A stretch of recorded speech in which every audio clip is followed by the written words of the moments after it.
Welcome to this Coach Education chat. I'm Gareth Maher, delighted to be joined by Republic of Ireland Schools and 18's head coach William O'Connor.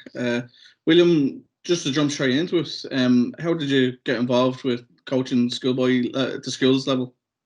Probably through the school. I just started taking the school team under 17s. And from that, there were another teacher in the school, Paddy Carr, who would have been in charge of the Ulster Schoolboys international team. I started coaching the under 17s, and he asked me to get involved with the Ulster team to give him a hand. The Ulster team would go to the interprovincial series, the Ulster, Munster, Connacht and Leinster, where the international schoolboys team would be then selected from. So I gave him a hand with that. Assisted him for a year or two, and then started managing the team. From that, then I got got involved with the Irish schoolboys on the international team. You do two or 3 years assistant manager before you become the manager for 2 or 3 years. Then after that, they give you, the experience of it before you become manager. So mostly just from managing the school team and then moving up through the Ulster schools and then onto the international setup. When you got involved with the school team, there wasn't any conflict with the PE teacher wrestling for that position, was there? No, definitely not. No. Now, well, in the modern schools now, there's that many teams. You'd have first year, you'd have second, under 13s, under 14s, you've under 15s, under 17s, and then under 19s. So they're more of a problem in schools trying to get as many people to take teams rather than people fighting for teams. With that much going on at the minute in schools, so you have no problem getting a team if you're looking for one. Was that the first time that you got involved with coaching? I know you played to quite a decent level as well. Yeah, well, I would have played the intermediate level with Cockhill Celtic, but that would be my local club at home in Donegal. I would have got involved coaching there, maybe the under 16 team when I was about 18 myself. I started managing them, and I would say I'm the youth development officer at the club, and I was in charge of under 6s, under 8s, under 10s. So I was coaching all age groups in the club. Although I was managing under 16s, if someone was absent, I'd been filling in for them. I started doing the under 6s. We introduced that about 6-7 years ago to the club, which has been really successful. So I've been involved in my own club at all different levels, and then the Inishowen Academy team. I then was approached to go on and to coach them. So I started with an under 11 team there and brought them the whole way up to under 16 level, which was involved in going to the Kennedy Cup as well for a year. And then after 5 years done there, I went back to another Inishowen squad and did 2 years and went to the Kennedy Cup again. So it's very much grassroots and local football. I would have started again with my local club and then moved into the academy, Inishowen Academy.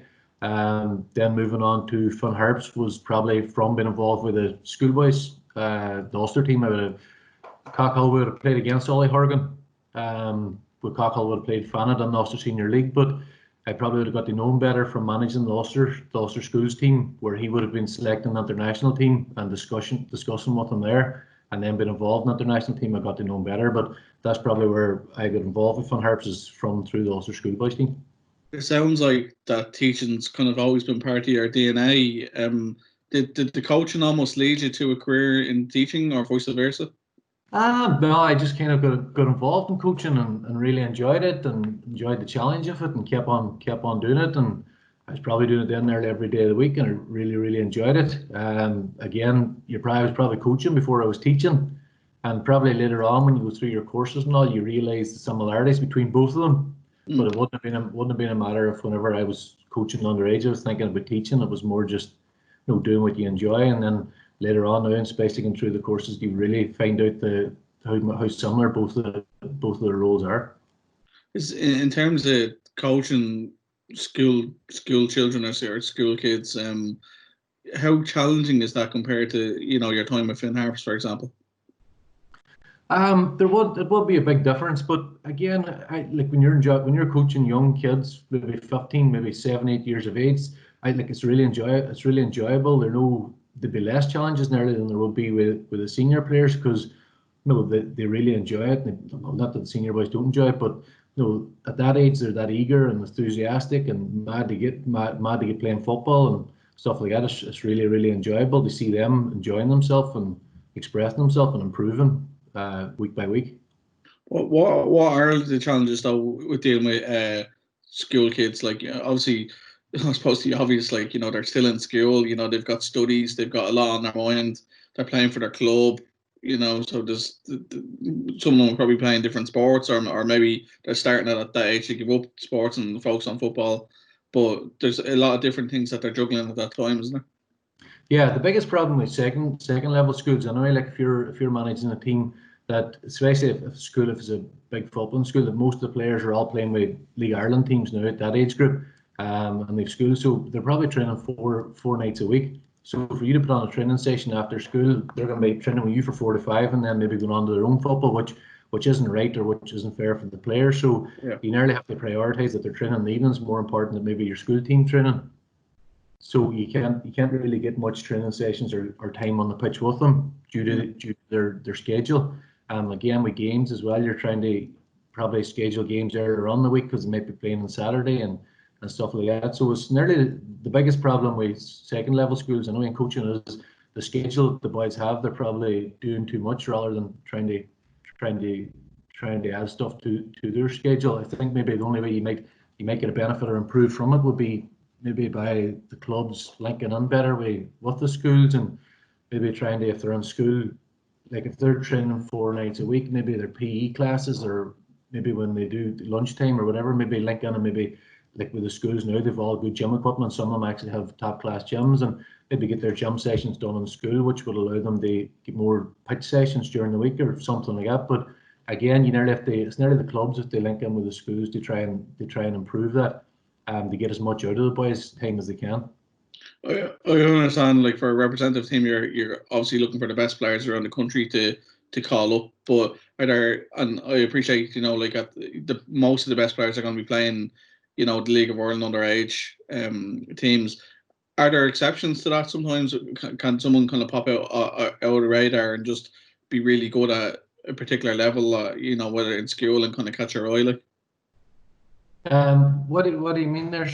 Like someone that may not be involved in the League of Ireland setup, like has that happened at all? Like? Yeah, there's definitely a few league players that would be involved in the League Ireland. I think even this year we had one player which would have started in the schoolboys team that was, I think he was playing with Greystones, and Wicklow. So there is a couple of players, maybe some players that weren't picked for the League Ireland, but maybe they decided to stay with their local club rather than go to the League Ireland for whatever reasons. But there always will be players that, it's not just all League of Ireland players that will be selected. There will be a few players popping up here and there that that maybe would have been unseen, and probably the schools team in particular is a great opportunity for the players that mightn't have played international football up until the schoolboys team, and then they would really push on. And if you look at the players probably over the last 4 or 5 years, the players that have done well have really pushed on and went to Tom Mohan's under 19s and got a move after that. There is a great history with the team, isn't there? When you look back at some of the players that have won the Player of the Year award as well at the international awards, like some really big names there on that list. Yeah, there's some top players and full internationals with the senior team. When you go back through the years, but even if you look at the last 3 years, I think Ali Regba, Conor McCarthy, and Neil Ferrugia.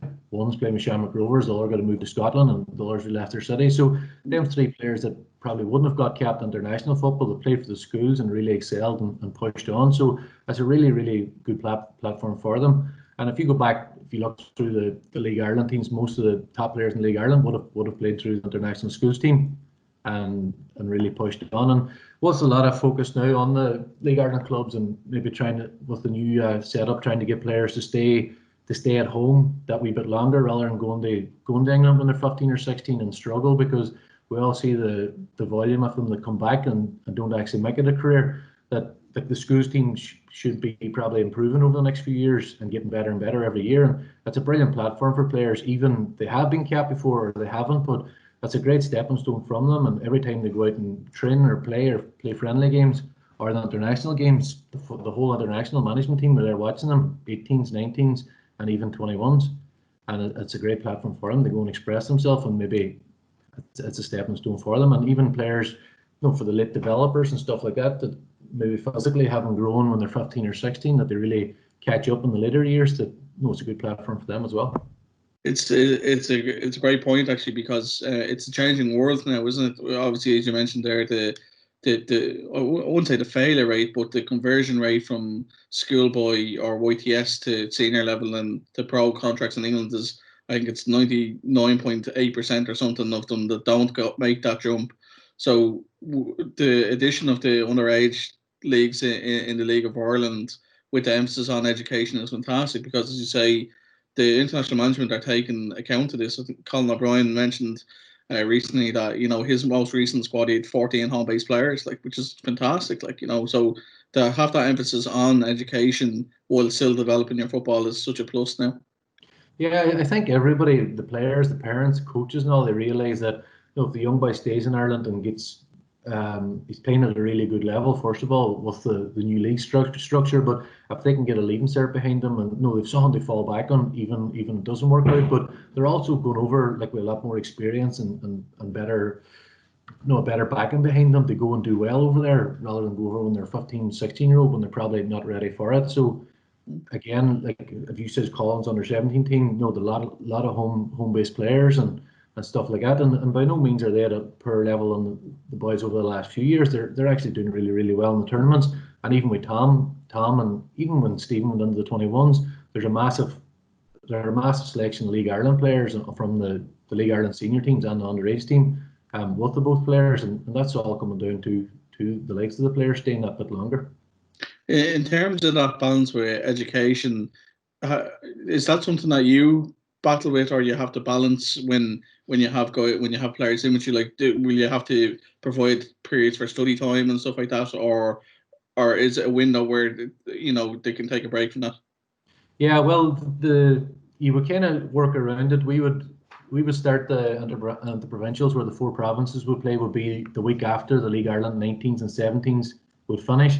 So you'd have maybe the inter-provincial and then maybe assessment. You would give them the month of December off, and then you would have to plan around the mocks. The mocks be on around February time, so you wouldn't plan nothing maybe the week or two before that, or the 2 weeks of the mocks, and then maybe the week after the mid-term you would try and get a couple of sessions on, and then the games are all scheduled between the mocks, and maybe they would finish about 5 or 6 weeks before the actual leaving cert. So it's all planned in relation to the mocks and the leaving cert in particular. But again, our assessments would all be on Saturdays, so the boys wouldn't be missing very much game time, bar if they're actually selected for the team, or when the games are on, that'll be the only time they'd miss a bit of school. But generally, it's all planned around the school calendar. Is that a challenge as a coach if a player maybe has the weight of that kind of pressure of schoolwork and exams on their minds, that you maybe have to kind of take that into consideration almost? You definitely have to take it into consideration, because again, you have to do what's best for the young boy. You can't just be, you have to be here or whatever, because you have to do what's best for them, and there's a lot of pressure coming on them with the exams. And these boys, that they have decided to stay and finish their leaving cert, so they've a big emphasis on their leaving cert. You can't undermine that or say you should be here, you should be there. So you have to talk to him, do the best what's for them. Some people might be as interested as others, but there's games that we would have some boys that straight away after the game they would fly home that evening or the first thing that morning, so they get back into school on the Friday, because they might have different practicals or something like that on. But we would try and work with the students as best we can to make them feel comfortable and relaxed, but also that they're not missing out on anything whenever they are away. But generally, it's not too bad. It's easy enough managed because the timing of it's well enough planned. How do you scout the players? How do you identify the best of the best? Well, each province would start off.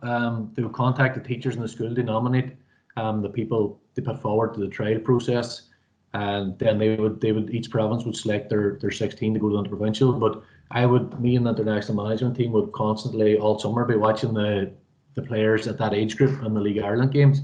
So every Saturday, 2 or 3 of us would be at different games, and you'd also link in with an international under-18 manager, the under-17s. You'd be constantly discussing. If I would cover different areas that maybe Andy Reid or Colin O'Brien would be. So you'd be discussing another player down here, a player up there. So constantly discussing with them, monitoring the games, but also talking to the manager of the League Ireland games after the game. Just how you get on, what do you think of the performance and who's doing well for you and stuff like that. So, but more or less keeping a good eye in the League Ireland, as well as selecting them for the province. And then the inter-provincial tournament was on the week after the League Ireland finishes, and that would be the main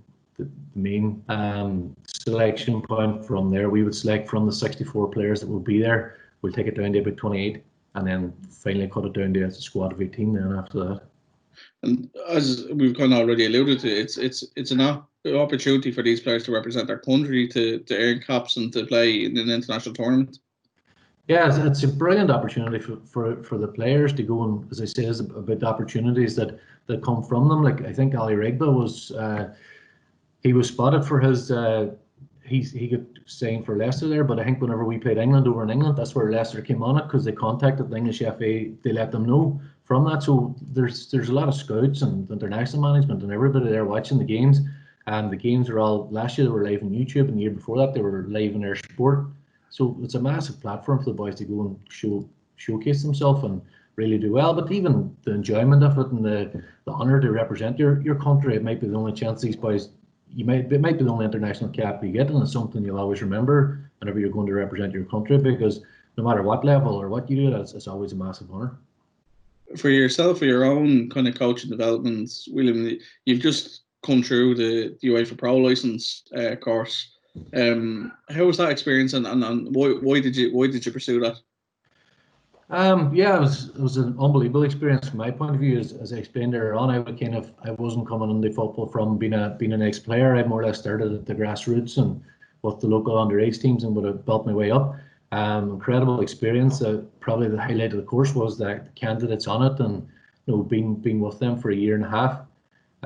You're sitting there with top class people, footballers, and listening to the experience that they would have come through and their careers, and dealing with the different managers and stuff like that. That was probably the highlight of the course. But we spent 3 or 4 days in Celtic, and again, that was probably the best part of the course. We had full access.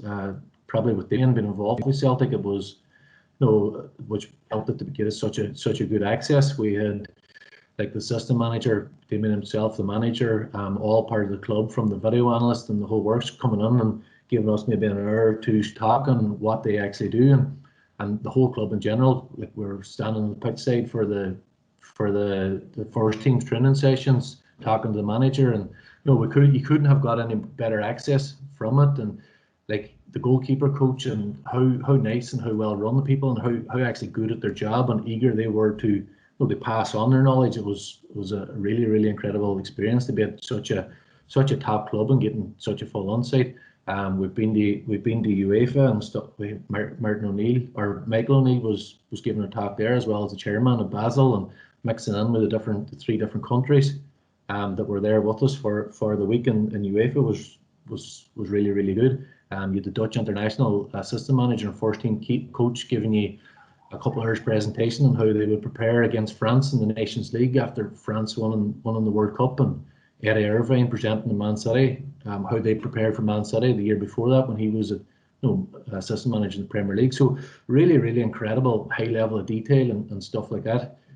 Top class course, and really enjoyable. But I think the criteria to get on the course, you have to be involved in an international team or senior League of Ireland. So by me being involved with Fun Harps, first team coach, and also managing the international team, has probably helped me to get on it. But again, you apply for it you're not applying with nothing ambition further down the line. You just want to do the here and now. And I was just at that level and probably thought I might have met the criteria to get on the course, so I applied for it and really, really enjoyed the course. What do you think you've taken from that course now that you'll kind of bring back into? I know football has kind of been on hold for everybody in the last while, but when you get back into things, do you think you'll take certain things from that course that maybe you weren't practicing before? Definitely. I think over the course it gives you, it's probably you trying to discover yourself. What's your philosophy? What's your style of play? What's your style of managing? Who you are? What's your strengths? What your weaknesses? And really focusing on yourself to actually come up with your own plan and seeing your strengths and going in and putting them to practice. I think it gives you like a complete picture of yourself, of who you are, what way you work, and how you want to operate in the future. And you see all these different ideas that people have and different ways of working, and different managing styles and coaching styles, and it's nearly you just taking them all on board and picking, right, I might use that and I might not use that, and trying to get your own way of working that will help you in the future then to get the best out of what you're capable of. With regards to the players you're dealing with, as you mentioned, obviously they're coming from really good coaching at League of Ireland level, but from initially at skills level, obviously you want them to be getting good coaching at skills level as well. So for any teachers or that are kind of maybe watching this, like, can you give a couple of tips maybe of like what they could kind of do, like maybe getting involved with coach education courses themselves if they are taking the skill teams? Yeah, 100%. And like no matter what level of coach the actual teacher is, I think by getting involved in the course, maybe starting off with the basics, it could be very useful for them. They would get a lot out of it. Again, putting on simple practices, but again, these would really help the players they develop, and it will be a massive help to the players. I know the teachers are extremely busy at the minute and they have a lot of stuff going on, but again, if they could get the time and had the interest in it, I would highly recommend that they would start on these coaches, and if they like, they'd nearly discover themselves if they actually like it or is suited for them. If they are, brilliant. If it's not, there's nothing to lose. You'll always take a few things out of the course, but I would definitely recommend them to maybe even link in with a club and get involved with a club if they really want it to develop, but definitely get involved with the coaching courses, because it does really improve the coaches. And even as much as for the teachers at the local club there where I've been working, I heavily recommended all the coaches and try and push as many coaches to get on the coaching ladder and try and develop themselves. And most of the time when you find that when they get on it, they actually really enjoy it, and that nearly keeps them going. But the key is actually just getting them started. I was going to say that I think a lot of people who maybe are skeptical about getting involved in coaching courses sometimes, they actually do enjoy it when they get onto it. Like, and if you enjoy something, you can transfer that back onto the players then. Yeah, that's 100%. And again, it's getting them on to start, and there's nothing to lose. If you don't like it, you don't have to go back. You don't have to finish it. You don't have to do the next course, but go and try it. See how you get on. You will enjoy it, because there's a lot of overlappings. Like coaching is nearly teaching, and the teacher's got a massive advantage before they start coaching, because they know all the different teaching methodologies and stuff like that, and dealing with players and dealing with young people and differentiating the work and keeping them active. So they're constantly doing that every day, and if they get a wee bit of coaching experience behind them, they could be really good at it. Yeah, and it's obviously, as you say, like they've got a skill set as a teacher, so if they can add to a skill set of being a coach, then that's going to help. Remember, going way back to my days in secondary school, and I remember not getting picked for one game, and I was pretty sure the reason was because the teacher / coach was a Chelsea fan, so he didn't understand football, So I was thinking if he got on a coaching course, maybe he'd know a bit more and he'd understand why I should be in the team. Possibly, yeah. But no, that's 100%, because again, the teacher mightn't have the experience from it, but again, as I went through them courses, and the more and deeper you go into the courses, the more you see the similarities between the teaching and how to cater for the different types of learners and stuff like that. There's a massive overlap from a teacher and a coach and what they're both trying to do. And I said, if they get started, I think they would really enjoy it, and it would really help them and also the players in their school. There's fantastic work being done within schools around the country. When we look at the Spire Primary Fives competition that starts, at a much earlier level, and then as you're moving up to, a much more kind of serious level of the players that you're dealing with, as they're coming towards the end of their school term, really.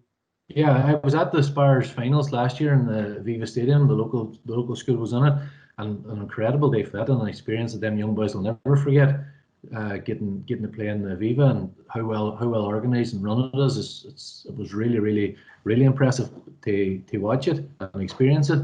But again, it's very good. There's massive work going on, but probably, as I was saying earlier on there about the second level schools, the boys have such a busy schedule, and with them involved in League Ireland, it's hard to get them. I find there could be a gap there in the primary school section, where maybe the clubs could get a better link and maybe get the boys, like most local clubs under age 10s, 12s, they might train Tuesday and a Saturday. But if they can get them involved in the school, they might get another two days football practice training with them, which could make a massive difference to the players, where they're then training 4 days a week instead of 2. But there is a bit of a gap there probably with the underage players, more so than the second level schools.